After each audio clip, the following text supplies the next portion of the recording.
What are his favorite songs to sing with the girls? Five Little Ducks, Hop Little Bunnies? Absolutely not. For Wyatt, if I played Lukenbach, Texas, for whatever reason, she would stop crying. She would. If I played Blue by the Fleetwoods, Finney will stop crying, or would. Yes. Which is the only reason Blue was higher than Taylor's album this year on my spot. I'm sorry. It was just a Speedo, perfectly normal beach attire. He likes to sing pirate shanties. I do like to sing pirate shanties. Oh, had she but told me. How do you feel about Pepe Le Pew? I think he's adorable. I feel like that would be more of my I think he's adorable. aesthetic. Haven't had a Father's Day gift yet. I look forward to seeing what it is. It's a shirt. Really hope she said. We have to bleep that. Oh, okay. Some real ones to our very special second annual Jersey Shore episode of Not Gonna Lie, a Wave original brought to you by Allstate. As you can see, I'm back at one of my favorite places on earth, the Ocean Drive in Sea Isle City, New Jersey. And as you can also see, I'm your host, Kylie Kelce. Proud lover of Sea Isle City, proud supporter and advocate of the Eagles Autism Foundation. You can actually donate now to help us reach our goal of over $1 million.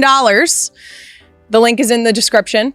And proud wife to this flip-flop wearing bearded guy next to me who famously ripped his shorts off at last year's OD event. That's right. We're almost 1 year out exactly from the day that he pantsed himself and proceeded to wear a Speedo for the rest of the event. It's a perfectly normal beach attire. Maybe in maybe in Europe.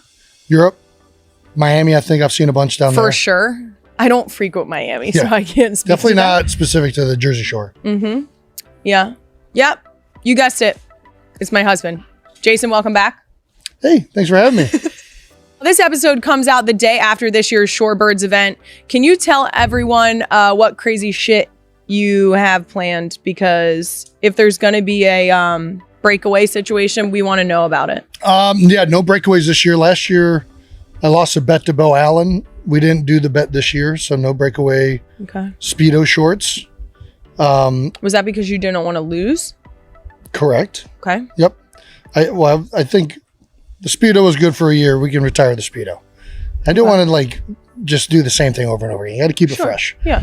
This year we're going to have a 250-gallon aquarium filled with beer.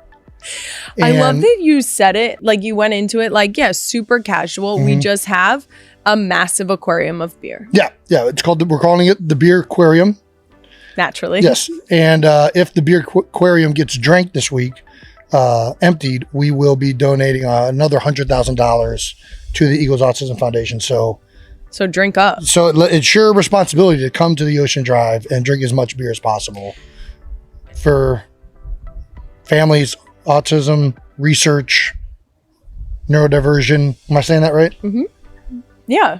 I think that's right. If you come and you drink beer, we will only make a bigger impact on the autism community, their families, the programs, the research that are supported by the Autism Foundation. That's exactly what I said. That's literally what he said, verbatim. He said those words. Exactly. And obviously, Garage Beer is helping us out with that. Utz has a giant pool with, I think, 1 million cheese balls filled that people are going to bob for something in the bottom of it. I think golden beer. Golden beers, yes. So all in all, it'll be a couple days of debauchery as well as community and philanthropy all combined together. My kind of favorite coalescing things of, Okay, we'll talk more about guest bartending, but coming up on today's Jersey Shore special, Jason and I are going to answer some of the most pressing Ask Me Some Things questions sent in by the real ones, like what to do when your kids hit the three-nager stage and how difficult it was or wasn't to squat Travis at the other podcast live show. We also have a doom scroll clip that's inspired a game Jason doesn't know we're playing yet, and to be honest, neither do I. That's always a recipe for success. And then I'm going to be joined by one of my best friends who also runs the Eagles Autism Foundation. She's going to embarrass me just like my college roommates did. It's the EAF Executive Director, Ryan Hammond. But before we get to all of that, a quick NGL announcement. As some of you may have already seen, I was in Disneyland Paris a few days ago taping a very special episode of the podcast with a good friend of ours, Alona Mar. But none of you can keep a secret. So now people know. What you don't know is who I got to meet. No, you just said it, Alona Mar. No, I know Alona. I got to meet Olaf. Yeah. It's kind of like no. Bleep that. The rundown blatantly says, hint at it, but don't say it out loud. Yeah. Bleep that. Yeah. Bleep it! I got to meet someone who likes warm hugs. Whatever. But that's all I can say for now. You got to wait until next Thursday, July 2nd to watch our Disneyland Paris Spectaculaire. All right, that does it for today's announcements. Let's start things off with 6-ish.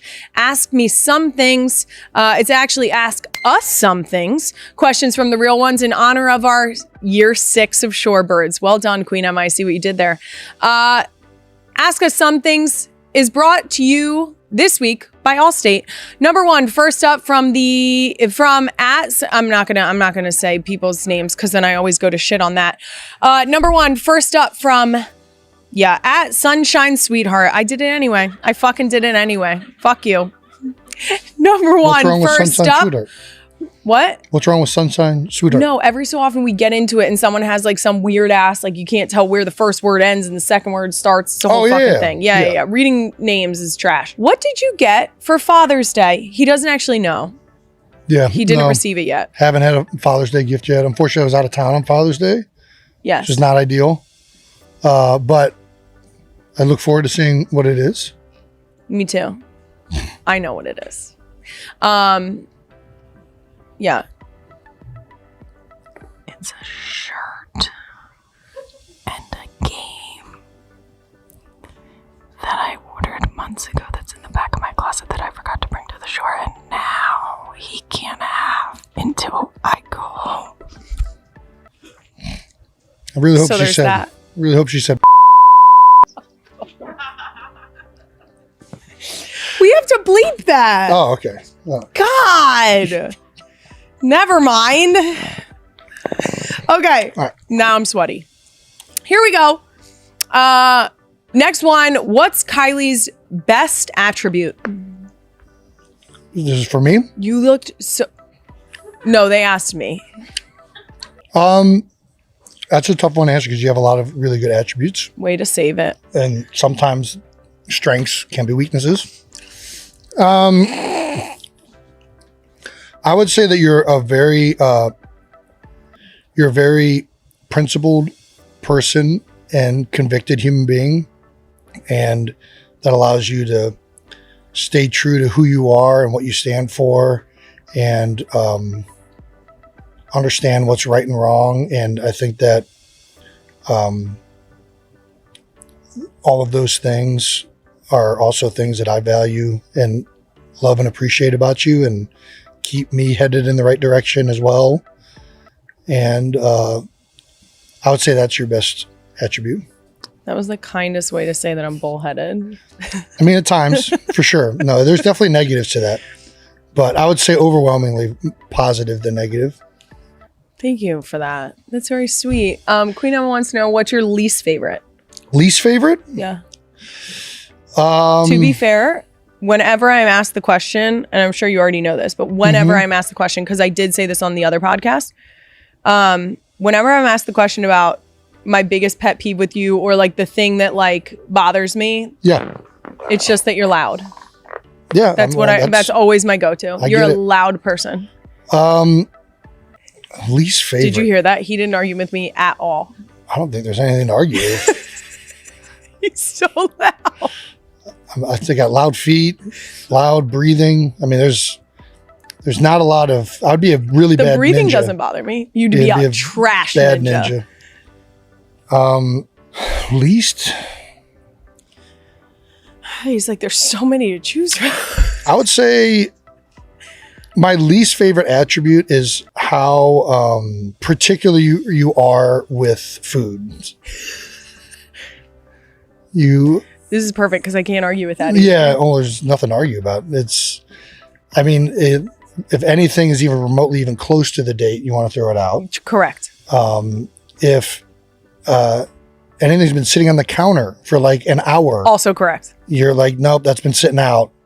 Or I put it in the fridge, which if I try and make anything, I know that you kind of want to eat it, but at the same time, you know that I probably put zero sanitary efforts. I mean, he probably didn't even wash his hands. It was cooked though. It's going to be like the bacteria gets killed in the flame.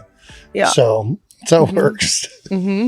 What I will say is that, and I've said this multiple times, that you, since we have been together, you've helped me like step out of my comfort zone in a lot of ways. Like the idea of like you make your partner better. For sure. You've helped me like be more open-minded when it comes to food. And I think there's a number of times during our relationship, like even when we were just dating, where I ate something where you were like surprised that I ate it. Yes, for sure. Number 3, next question is clearly more Dallas rage bait. If Jason was traded to the Cowboys, would you have had a Cowboys Kelce jersey? You would have. Well, I would have had to. Yeah, that's part of the requirements. Yeah. I mean, I didn't. Here's the deal. This is actually a super easy question because I didn't even I've never put on a Kelce Eagles jersey. Okay. So this is actually a really easy question. I'm going to take the loophole on this one. I'll say this. If we have, well, I guess we only have daughters right now.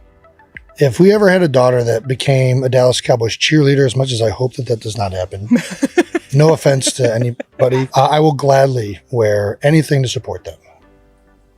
I think that I get that you don't want to wear Dallas stuff. I get that there's like a whole Philly moniker out here.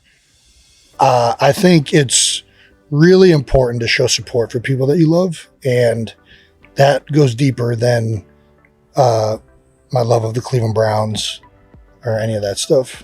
Okay. That's fair. Luckily we didn't have to find out. Next up, number 4, what's the best part of being a girl dad and what's the hardest part? Best part for me, it was only Trav and I growing up. So I've never been around tiny women outside of like elementary school. And even then they had cooties, so I wasn't really talking to them. So I just think how adorable they are, how much you get to play with them, how much you get to see them learn and grow. Like Benny's in a great stage right now because she's like just old enough to really start articulating what she has in her head and what she's thinking, but she's still young enough that everything is kind of amazing. So like every little thing she kind of like picks up on, and she's starting to go out of that age a little bit, but that's my favorite stage, when they're really like in awe of the world and they want to talk about everything, and things that you take for granted on like a really regular basis are, I guess, like put more in the forefront of your mind. So you get to experience the world again through the lens of like a tiny human who's just doing it for the first time. Is there anything that you can point out as the hardest part of being a girl dad? I feel like that's that's down the road. I haven't experienced that yet. Right now, there's not a lot of negative sides to girls. I think those are going to come in like, when we're all synced up. Yeah. The worst case scenario is if we end up as like a chain reaction period house, which means that at least one person every week of the month has their period. Oh God, we're going to have so much fun. Yeah. Yeah. Teenage years are not going to be fun for a lot of those reasons. Okay. That's fair. Number 5, next one is someone seeking out parenting advice. So let's see how this goes. Hi, Kelce's. We are in the 3-nager straight up sassing everyone phase. Is this normal? What is it? The 3-nager. She described it as the 3-nager straight up sassing everyone phase. I mean, I love that stage. Who doesn't? I love a sassy 3-year-old. That's hilarious. That's Bennett right now. Exactly. Yeah. Benny's Benny, well, she's not always sassy. I think she goes in ebbs and flows. Yeah. Where she is like the sweetest thing ever, but she definitely struggles with the concept of sharing and taking her turn on things. Yep. She goes from being like the funniest person on the planet and like holding court and like being somewhat of like a stand-up comedian. Yes. And then 2 moments later, she's mad that they're laughing at her. Pissed. Yeah. So absolutely furious. Yeah. None of it makes sense. And there's no knowing like what the breaking point will be. That's the craziest part, because she'll go and she'll riff and she'll keep running. And then all of a sudden you're just like, that's what got you? Now you're crying. No, I this is my favorite stage. I'm all in. Okay. I like emotion on their sleeves. How do you respond to when they act a little bit sassy to you?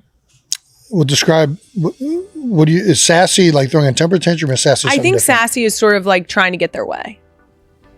I let it ride. I like when I think it's really easy when kids are having their emotions on their sleeves and outwardly telling you how much they hate your guts. I can solve that. I can tell them how much I love them and diffuse that situation very easily. And we're still in the stage where all of our kids are doing that. I fear more when kids are dejected and like actually not being sad. Sass it up. Let me know how much you're hurt by somebody taking your stuffed animal. We can solve that issue, but don't go into a corner and not tell anybody and let it stew. That's when it's like a major issue. Okay. And last one for now. Do you think Kylie or Queen Emma planted the mice in the kitchen to speed up Project Cat? Well, it hasn't sped the project up. So if it is, operation failed. Yeah. I feel like we have a very good time frame for when the cat is going to happen. And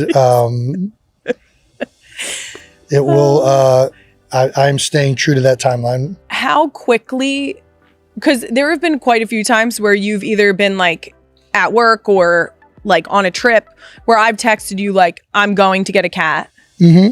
How quickly do you make the connection between that and, oh, Kylie saw a mouse in the house? Oh, instantaneously.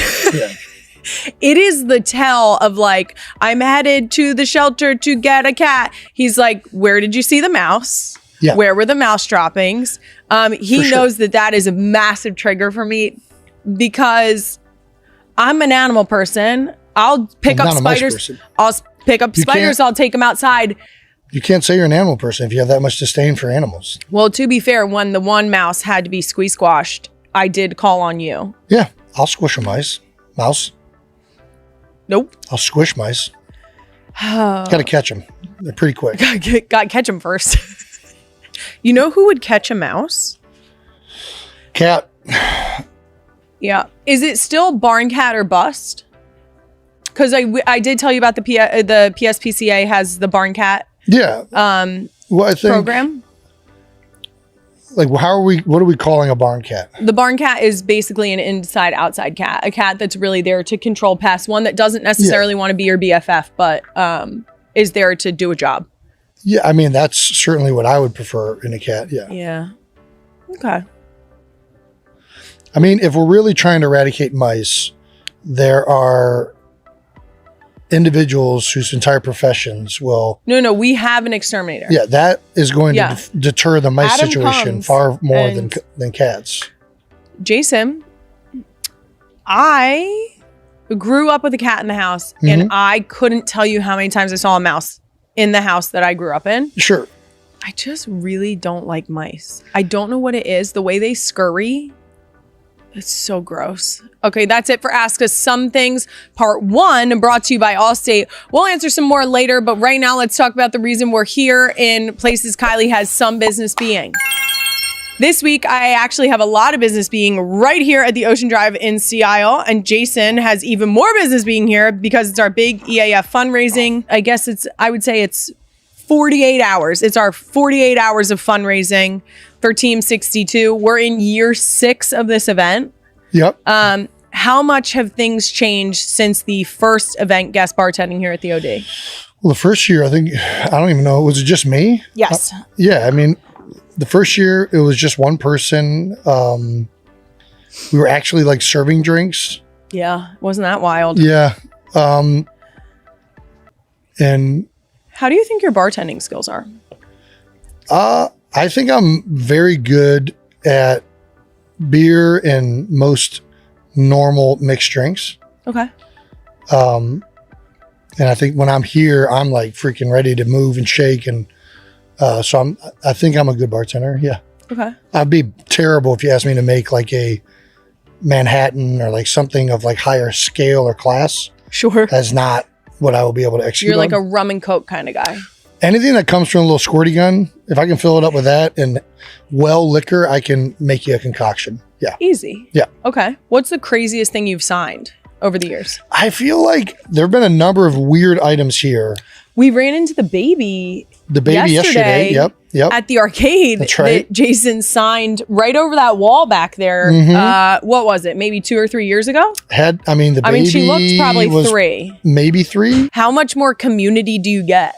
For sure. No, that was definitely a fun one. Obviously, babies are not allowed in the venue. Correct. So that was a reach over the wall, Simba moment. Then I'm pretty sure I've signed an amputated leg here. Yes. Nearly positive. Why not? There have been a bunch of odd items. The craziest part about that is there is not a single person in the Philadelphia area that just heard that and didn't bat an eye. Standard. I mean, that is just about as Eagles fan as it gets. Yes. I think there have been a ton of other really interesting ones, but those are probably the 2 that stand out the most. For the second year in a row, I'm also putting on a yoga class where donations will benefit EAF. Jason, will you be taking the class again this year? It's a little later in the morning. He had no idea we were doing a yoga class. Yeah, I mean, it almost later in the morning makes me less likely. Yeah, it's like just means it's going to be hotter at that time. So fair. That's really fair. Okay. It was also just very hot last year. I also I tore my hamstring last year running. Yes, you did. Almost all the time when I'm tearing muscles, it's because I have stretched. I am very notoriously anti-stretching, which my back does not appreciate. But for some reason, I just find myself getting injured less when I don't stretch. Okay. So I know that goes against I think scientifically, what's the study of people that study exercise? Kinesiology? Yes. Or human movement or something? Study of movement is kinesiology. Yeah, I think they would Physiology is how your body works. Unanimously disagree with me. But okay. Well, Jason might not be there, but I will be because we're doing yoga tomorrow at Excursion Park, right over there.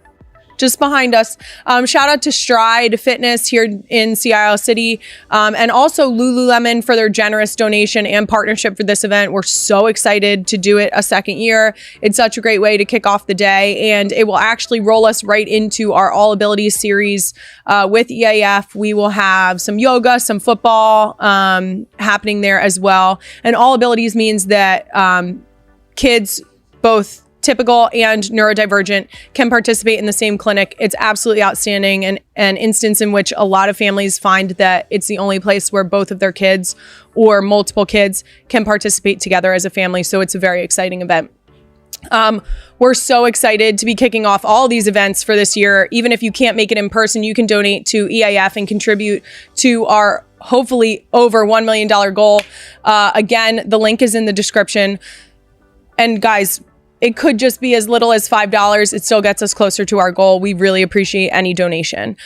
Moving on, let's get right to Doom Scroll of the Week. Doom Scroll is brought to you this week by CVS. All right, first scroll. One of my favorite corners of the internet this summer has been World Cup soccer fans trying American things for the first time. And these English fans discovered water ice. Nice. Yes, guys, so we've had our Philly cheesesteak. Now we're here at Readers. Readers. Jason Kelce, the former Philadelphia Eagles star and popular co-host of the New Heights podcast, spent the week supporting a cause that means a great deal to him. His annual Team 62 fundraiser returned to Ocean Drive in Sea Isle City, New Jersey, bringing together fans, athletes, and supporters to raise money for the Eagles Autism Foundation.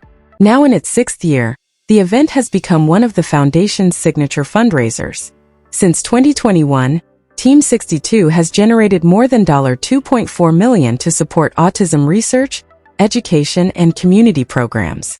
The success of the fundraiser reflects both Jason's commitment to the cause and the incredible support shown by Eagles fans each year. The Eagles Autism Foundation works alongside leading medical and research organizations to fund innovative autism research while expanding access to care and support services for families. Jason has remained one of the organization's most dedicated ambassadors, using his platform to make a meaningful difference. As always, Jason brought plenty of humor to the event. While helping behind the bar, he joked that anything involving beverages was well within his area of expertise, drawing plenty of laughs from the crowd. The celebration continued the following day with the 4th annual beer bowl competition at the Sea City Yacht Club, where teams competed for a $50,000 grand prize. The atmosphere combined friendly competition with fundraising, making it another memorable chapter in Team 62's growing tradition. Kylie Kelce also played an active role throughout the festivities. The day began with a community yoga session led by local creator Katie Begley, while Kylie joined participants to help kick off the event. Later, Olympic rugby standout Alona Mar teamed up with Donna Kelce to greet guests and help serve refreshments, creating plenty of memorable moments for attendees. With so many fans gathered together, one topic naturally came up: the upcoming wedding of Travis Kelce and Taylor Swift. When Jason was asked about the celebration, he responded exactly as fans expected. Smiling, he joked that he would plead the fifth and declined to reveal whether he'd even received an invitation. His playful answer quickly became one of the highlights of the fundraiser. Although the couple has kept most details private, reports continue to suggest that their wedding is expected to take place in early July in New York City. Several iconic venues have been mentioned by fans and media outlets, though nothing has been officially confirmed. Wherever the ceremony ultimately happens, many expect it to be both elegant and meaningful. Their engagement announcement last year quickly became one of the biggest celebrity stories of the year, with Taylor's playful caption capturing the attention of millions of fans around the world. Meanwhile, Travis and Jason's father, Ed Kelce, shared his excitement while speaking during the Team 62 fundraiser. He couldn't hide how happy he was for the couple. "I'm super excited," Ed said before describing Taylor as a sweetheart and the girl next door. Those heartfelt comments reflected how warmly Taylor has been welcomed by the Kelce family. Rather than focusing on her global fame, Ed emphasized her kindness and genuine personality. He also shared a touching story about the proposal, explaining that Travis proposed in the garden of his Missouri home shortly before the couple publicly announced their engagement. According to Ed, Travis kept the special moment private for nearly 2 weeks before sharing the news with the world. Another interesting detail emerged during Tight End University in Nashville, where San Francisco 49ers star George Kittle spoke about the upcoming wedding. According to Kittle, the couple requested that guests not bring traditional wedding gifts. Instead, several reports suggest attendees may be encouraged to support charitable causes, reflecting the couple's desire to make the occasion meaningful beyond the celebration itself. Kittle joked that he might ignore the no-gifts rule just a little by surprising Travis with an antique coin, referencing his friend's appreciation for unique collectibles. He also praised Taylor for taking time to attend Tight End University despite her busy schedule. "She's such an awesome person to spend time with everyone this close to the wedding," Kittle said. "We're just thankful they're here." Taylor even joined country singer Lainey Wilson on stage during the event for a surprise performance, giving attendees another unforgettable moment before the wedding festivities begin. As the big day approaches, excitement continues to build among fans. Throughout their relationship, Travis and Taylor have balanced enormous public attention while maintaining a strong connection with family, friends, and charitable causes. The Kelce family, including Ed, Donna, Jason, Kylie, and soon Taylor, has become known for supporting one another, giving back to their communities and celebrating life's biggest moments together. With the wedding drawing closer, supporters everywhere are looking forward to seeing the next chapter of their story begin.